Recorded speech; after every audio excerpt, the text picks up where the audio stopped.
Vijayawada MP సీట్పై clarity ఇచ్చింది TDP అధిష్టానం. ఇకపై పార్టీ వ్యవహారాల్లో తనను జోక్యం చేసుకోవద్దని పార్టీ అధినేత చంద్రబాబు ఆదేశించారని కేశినేని నాని తెలిపారు. వచ్చే ఎన్నికల్లో విజయవాడ లోక్సభ అభ్యర్థిగా వేరే వారికి అవకాశం ఇస్తున్నట్లు తనకు చెప్పారన్నారు కేశినేని నాని.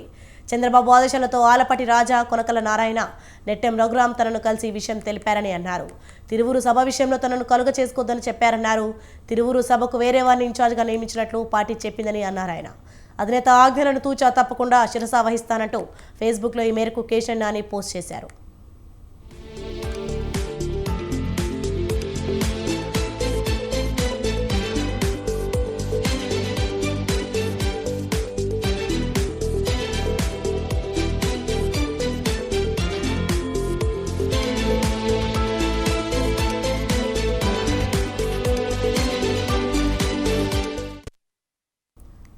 విజయవాడ ఎంపీ సీట్పై క్లారిటీ ఇచ్చింది టీడీపీ అధిష్టానం. ఇకపై పార్టీ వ్యవహారాలు తనను జోక్యం చేసుకోవద్దని పార్టీ అధినేత చంద్రబాబు ఆదేశించారని కేశినేని నాని తెలిపారు.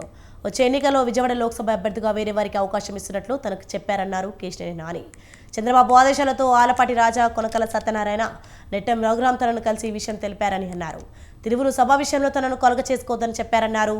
తిరువురు సభకు వేరే వారిని ఇన్ఛార్జ్గా నియమించినట్లు పార్టీ చెప్పిందని అన్నారు ఆయన. అధినేత ఆజ్ఞలను తూచా తప్పకుండా శిరసా వహిస్తానంటూ ఫేస్బుక్లో ఈ మేరకు కేశినేని నాని పోస్ట్ చేశారు. రైట్కి ఇదే అంశంపై మరింత సమాచారం మా ప్రతినిధి సంతోష్ ఫోన్ లైన్లో అందించడానికి సిద్ధంగా ఉన్నారు. సంతోష్.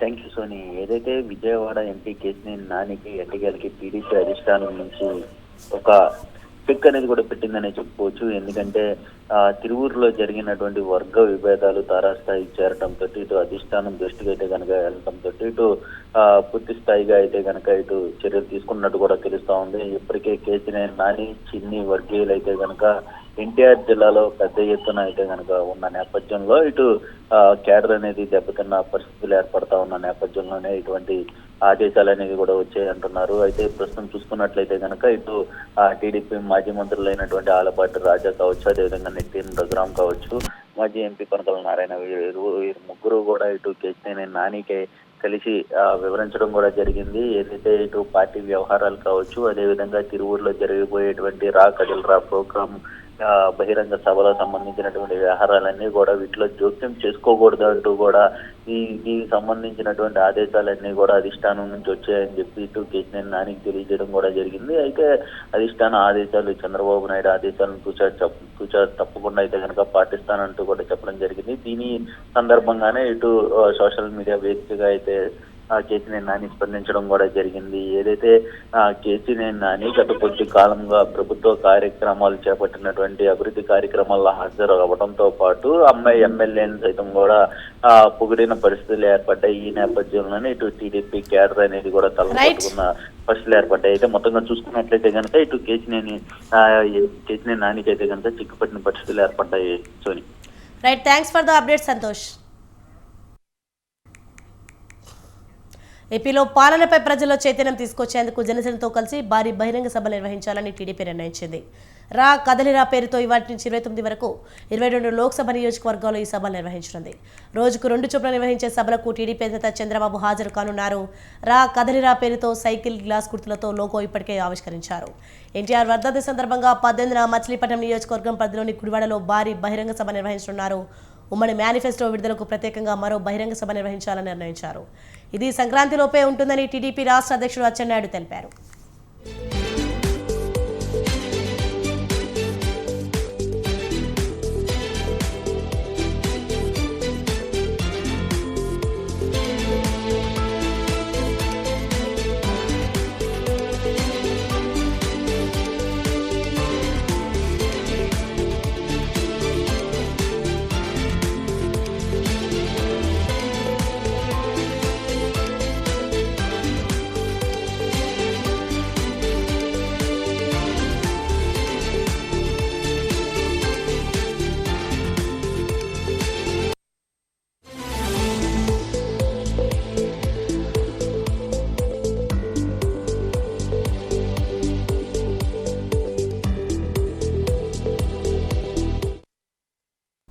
వచ్చే ఎన్నికల్లో కాపు సామాజిక వర్గాన్ని ప్రసన్నం చేసుకునేందుకు ఏపీ సీఎం జగన్ కసరత్తు చేస్తున్నారు. బలమైన కాపు నేతల్ని పార్టీలోకి తీసుకువచ్చేందుకు ప్రయత్నం చేస్తున్నారు. ఇప్పటికే ముద్రగడకి వైసీపీ కండువా కప్పేందుకు సీఎం జగన్ రెడీ అయ్యారు. కాపు సామాజిక వర్గానికి చెందిన మరో కీలక నేత వంగవీటి రాధాని తిరిగి పార్టీలోకి తీసుకువచ్చేందుకు రాయబారాలు పంపుతున్నారు. ఇంతకీ వైసీపీ కాపు మంత్రం వర్కౌట్ అవుతుందా? కాపు ఓటర్లు ఈసారి వైసీపీని ఆదరిస్తారా? Let's watch.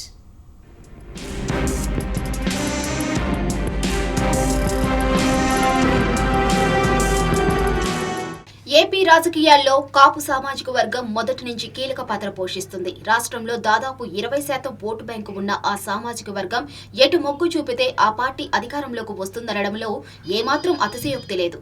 గత ఎన్నికల్లో కాపు సామాజిక వర్గం వైసీపీ వైపు మొగ్గు చూపింది. దీంతో వైసీపీ మెజారిటీ స్థానాలు సాధించి విజయం సాధించింది.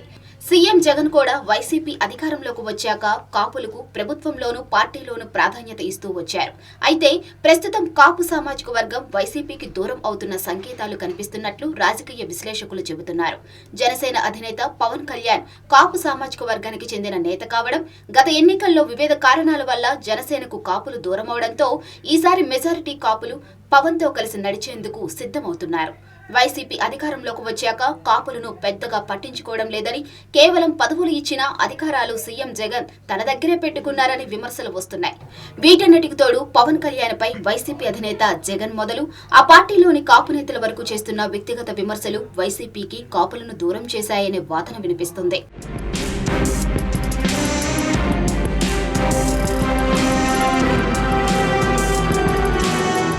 2014 ఎన్నికల్లో టీడీపీకి పవన్ మద్దతివ్వడంతో ఆ ఎన్నికల్లో మెజారిటీ కాపు సామాజిక వర్గం టీడీపీ అండగా నిలబడింది. దీంతో ఆ ఎన్నికల్లో ఎన్డీఏ కూటమి విజయం సాధించింది. ఇక ఇప్పుడు తాజాగా మరోసారి పవన్ చంద్రబాబు కాంబినేషన్తో ఎన్నికలకు వస్తే తమ విజయ అవకాశాలు దెబ్బతింటాయేమో అని వైసీపీ నేతలు తెగ టెన్షన్ పడిపోతున్నారట. అందుకే ఎలాగైనా ఈసారి కాపు సామాజిక వర్గం పవన్ వైపు వెళ్లకుండా ఉండేందుకు ముందస్తు చర్యలు తీసుకుంటుందట వైసీపీ హైకమాండ్.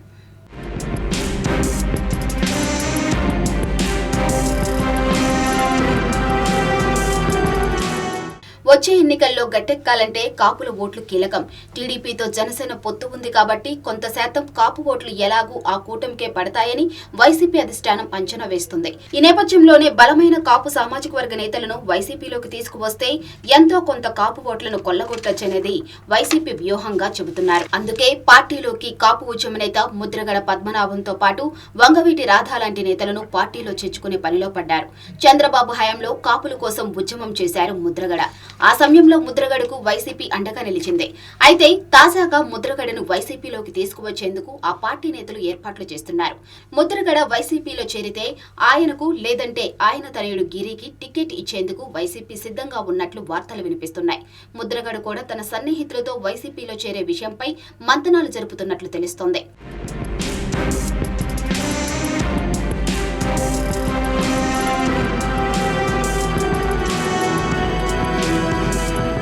ఇకపోతే కాపు సామాజిక వర్గంలో వంగవీటి రంగాకి మంచి క్రేజ్ ఉంది.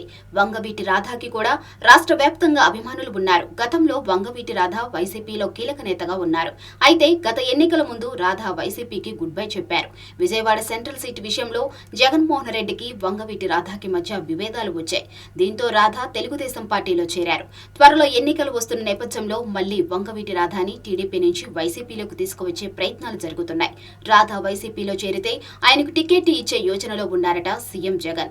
రాధాకి సన్నిహితంగా ఉండే మాజీ మంత్రి కొడాలి నాని ద్వారా ఆయనతో చర్చలు జరుపుతున్నట్లు పార్టీ వర్గాలు చెబుతున్నాయి. అయితే ముద్రగడ వైసీపీలో చేరేందుకు రెడీ అయినా వంగవీటి రాధా మాత్రం ఇంకా ఎలాంటి నిర్ణయం తీసుకోలేదని అంటున్నారు.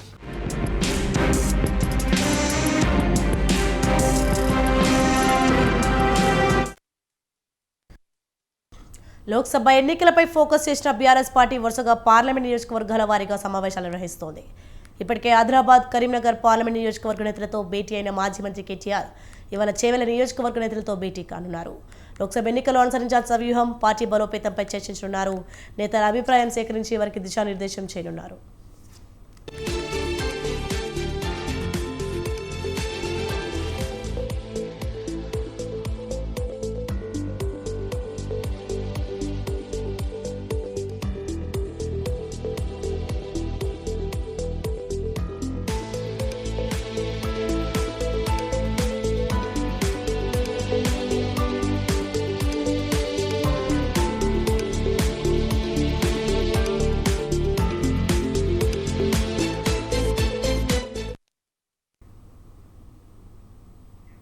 లోక్సభ ఎన్నికలపై ఫోకస్ చేసిన బీఆర్ఎస్ పార్టీ వరుసగా పార్లమెంట్ నియోజకవర్గాల వారీగా సమావేశాలు నిర్వహిస్తోంది. ఇప్పటికే ఆదిలాబాద్, కరీంనగర్ పార్లమెంట్ నియోజకవర్గ నేతలతో భేటీ అయిన మాజీ మంత్రి కేటీఆర్ ఇవాళ చేవెళ్ల నియోజకవర్గ నేతలతో భేటీ కానున్నారు.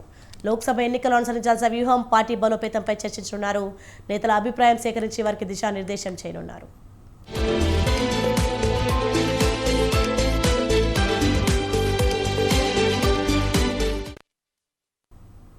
బీసీల అభ్యున్నతికి పాటుపడిన పార్టీ తమదే అన్నారు టీడీపీ అధినేత మాజీ సీఎం చంద్రబాబు. జయహో బీసీ సదస్సులో పాల్గొన్న ఆయన వైసీపీ సర్కారుపై విమర్శనాస్త్రాలు సంధించారు. కార్పొరేషన్లు పెట్టి నిధులు ఇవ్వకపోతే లాభం ఏంటి అంటూ సూటిగా ప్రశ్నించారు టీడీపీ అధినేత.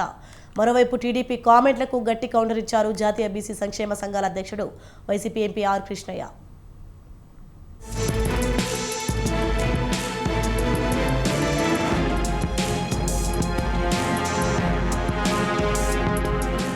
ఎన్నికల వేళ మరోసారి బీసీ నినాదాన్ని జోరుగా వినిపించేందుకు సిద్ధమైంది తెలుగుదేశం పార్టీ. ఇందులో భాగంగా మంగళగిరిలోని ఎన్టీఆర్ భవన్లో జయహో బీసీ పేరుతో పెద్ద ఎత్తున సదస్సు ఏర్పాటు చేశారు టీడీపీ నేతలు.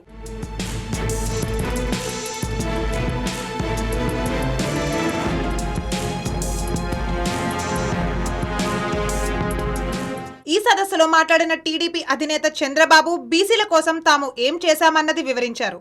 తెలుగుదేశం హయాంలో ఆదరణ కార్యక్రమంతో బీసీలను ఆదుకున్నామన్నారు ఆయన. 90% సబ్సిడీతో లబ్ధిదారులకు పరికరాలను అందజేశామన్నారు. 125 కులాలకు ఆర్థిక సాయం అందించినట్లు చెప్పుకొచ్చారు. వివిధ కార్పొరేషన్ల ద్వారా 3,500 కోట్ల రూపాయల మేర ఖర్చు చేసినట్లు వెల్లడించారు చంద్రబాబు. తద్వారా వెనుకబడిన వర్గాలను పైకి తీసుకొచ్చేందుకు కృషి చేశానని, ఆదాయం పెంచే మార్గాలను సూచించానన్నారు. నాయకత్వ లక్షణాలు పెంచుకోవాలంటే అవకాశం రావాలన్నారు ఆయన. ఛాన్స్ రాకపోతే ఎవరు నాయకుడిగా మారలేరని వ్యాఖ్యానించారు. అంచెలంచెలుగా బీసీలకి పెద్దపేటేసిన పార్టీ తెలుగుదేశం పార్టీ. అంచెలంచెలుగా బీసీలని వేధించిన పార్టీ వైఎస్ఆర్ కాంగ్రెస్ పార్టీ. నా ఆలోచన ఒకటి, రాబోయే 20-30 సంవత్సరాల్లో ప్రపంచంలోనే తెలుగు జాతి నెంబర్ 1 గా ఉండాలనేది నా ఆకాంక్ష, నా కోరిక, నా విజన్. ఒక్క మాటలో చెప్పాలంటే జగన్మోహన్ రెడ్డి చేసే కార్యక్రమం ఏంటంటే 10 రూపాయలు ఇచ్చి 100 రూపాయలు దోచుకోవడం. రేపు మన ఎమ్మెల్యేలు గెలవకపోతే, గవర్నమెంట్ రాకపోతే మళ్ళా మనం రోడ్డు మీద ఉండాల్సి వస్తుంది. ఆ చైతన్యం మీకు 100 రోజులు కౌంట్ డౌన్ ప్రారంభమైంది. జగన్మోహన్ రెడ్డి పని అయిపోయింది, సినిమా అయిపోయింది, ఇంకేం ఉండదు. గెలిచే అవకాశం కూడా లేదు. లెక్క పెట్టుకోవాలి ఎన్ని సీట్లు వస్తాయని. కానీ ఈ రోజు మన మీద బాధ్యత ఉంది. ఈ రాష్ట్ర పునర్నిర్మాణం జరగాలి, పూర్వ వైభవాన్ని తేవాలి. మళ్ళీ ఇన్ని సంవత్సరాలుగా ఈ పార్టీకి అండగా ఉన్న వ్యక్తులకి, బీసీలకి న్యాయం చేసే బాధ్యత తీసుకునే బాధ్యత మనందరిపైన ఉంది. ఇక బీసీలకు వైసీపీ ప్రభుత్వం ఏం చేసిందన్నారు టీడీపీ అధినేత చంద్రబాబు. 75,000 కోట్లు ఖర్చు చేస్తామని చెప్పి 4 ఏళ్లలో ఒక్క రూపాయి అయినా జగన్ ఇచ్చారా అంటూ సూటిగా ప్రశ్నించారు. కార్పొరేషన్లు పెట్టి నిధులు లేకపోతే ప్రయోజనం ఏంటని అన్నారు చంద్రబాబు. చివరకు బీసీ భవనాలను కూడా పూర్తి చేయలేకపోయిన జగన్ 3 రాజధానులు కడతానని చెప్పారంటూ ఎద్దేవా చేశారు. ఏపీకి ఒకటే రాజధాని అన్న ఆయన అది అమరావతేనని చెప్పుకొచ్చారు. కనీసం కట్టిన భవనాల్ని పూర్తి చేయని ముఖ్యమంత్రి 3 రాజధానులు కడతాడంట. అయిపోయింది ఆ పని కూడా. సుప్రీంకోర్టులో స్పష్టంగా ఏప్రిల్ తర్వాత పోస్ట్ చేశారు కాబట్టి 3 రాజధానుల ముచ్చట అయిపోయింది. మళ్ళీ ఒకే రాజధాని, అదే అమరావతి, అదే పూర్తి చేస్తాం తెలుగుదేశం పార్టీ. నేను అడుగుతున్నా ఈ ముఖ్యమంత్రిని, మీరు ఆ రోజు 15,000 సంవత్సరానికి ఇస్తానని మీరే చెప్పారు. ఇవ్వకుండా మళ్ళీ బీసీ సాధికార యాత్రని ఊర్లు తిరిగే హక్కు నీకు ఎవడిచ్చాడని అడుగుతున్నా. మోసం చేయడంలో దిట్ట, అబద్ధాలు చెప్పడంలో దిట్ట ఈ ముఖ్యమంత్రి. చెప్పిన అబద్ధం చెప్పకుండా కన్నార్పకుండా చెప్పేస్తానే ఉంటాడు. అంటే మనందరం నమ్మాలనే ఉద్దేశంతో ఈరోజు ఒక్కసారి చూస్తే నిత్యావసర వస్తువుల ధరలు ఆకాశాన్ని అంటుతున్నాయి. పెట్రోల్, డీజిల్ ధరలు దేశంలో నెంబర్ 1 గా తయారైనాయి. కరెంటు ఛార్జీలు పెంచుతూనే ఉన్నాడు. బుద్ధి కూడా లేకుండా, జ్ఞానం కూడా లేకుండా, ఎట్టగడతారని కూడా ఆలోచించకుండా పెంచుతూనే ఉన్నాడు. ఇక బీసీలు టీడీపీ వెంటే ఉన్నారన్న అక్కసుతోనే జగన్ దండయాత్ర చేస్తున్నారని ఫైర్ అయ్యారు ఏపీ టీడీపీ అధ్యక్షుడు అచ్చెన్నాయుడు. జగన్ రెడ్డిని బంగాళాఖాతంలో కలిపేందుకు ప్రజలు సిద్ధంగా ఉన్నారని ఫైర్ అయ్యారు ఆయన. రానున్న ఎన్నికల్లో 160 స్థానాలకు పైగా తెలుగుదేశం పార్టీ కైవసం చేసుకుంటుందన్నారు అచ్చెన్నాయుడు. ఆ రోజు వైఎస్ జగన్మోహన్ రెడ్డి తండ్రి రాజశేఖర్ రెడ్డి గాని, ఈ రోజు జగన్మోహన్ రెడ్డి గాని బలహీన వర్గాలకి మేము ఏమి చేసినా ఎంత చేసినా మమ్మల్ని నమ్మరు, తెలుగుదేశం పార్టీతోనే ఉంటారని చెప్పి మన మీద దండయాత్ర ప్రారంభించాడు.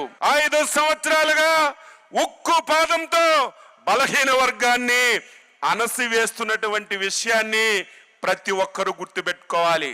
ఈ రోజు బలహీన వర్గాలకి 20% రిజర్వేషన్లు ఎన్టీఆర్ గారు ఇచ్చారు. దాన్ని మన నాయకుడు 14% చేసి 34% చేశాడే. ఎంతో మంది ముఖ్యమంత్రులు ఈ రాష్ట్రంలో 34% రిజర్వేషన్లు అమలు చేస్తే నువ్వు వచ్చిన తర్వాతే ఎందుకు 20% తగ్గించావో సమాధానం చెప్పాలని చెప్పి కోరుతున్నాను. జయహో బీసీ వేదికగా టీడీపీ నేతలు చేసిన కామెంట్లకు కౌంటర్ ఇచ్చారు జాతీయ బీసీ సంక్షేమ సంఘం అధ్యక్షులు వైసీపీ ఎంపీ ఆర్ కృష్ణయ్య. బెజవాడలో జరిగిన బీసీ సంఘం సమావేశంలో పాల్గొన్నారు ఆయన. వెనుకబడిన వర్గాల అభ్యున్నతి కోసం జగన్ ఎంతో కృషి చేస్తున్నారని, ఈ విషయంలో టీడీపీ నేతలు దుష్ప్రచారం చేస్తున్నారని విమర్శించారు. బీసీల పిల్లల చదువులకు, వారి అభ్యున్నతికి దేశంలో ఎక్కడా లేని విధంగా అత్యుత్తమ పథకాలు అందిస్తున్న నాయకుడు జగన్ అన్నారు ఆర్ కృష్ణయ్య.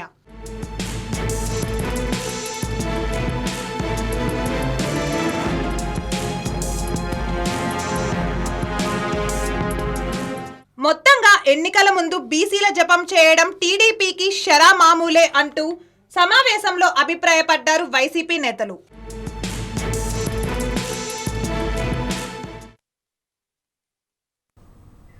ఉత్తరాదిని చలి వణికిస్తోంది. ఢిల్లీలో కనీస ఉష్ణోగ్రత 7.4 డిగ్రీల సెల్సియస్కు పడిపోవడంతో జనం వణికిపోతున్నారు.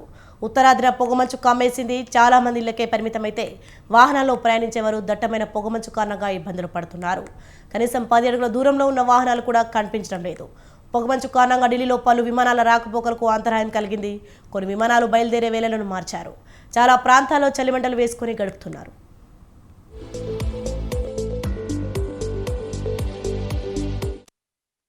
ఇక జమ్మూ కాశ్మీర్, హిమాచల్ ప్రదేశ్ రాష్ట్రాల్లో మంచు కురుస్తుండడం స్వల్ప వర్షాలతో జనజీవనం స్తంభించింది.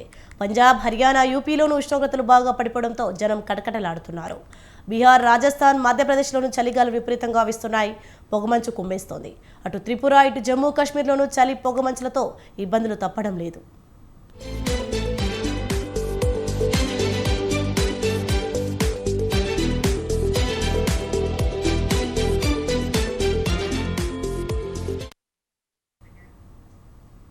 ఇవి bulletin updates. For more updates keep watching స్వతంత్ర న్యూస్.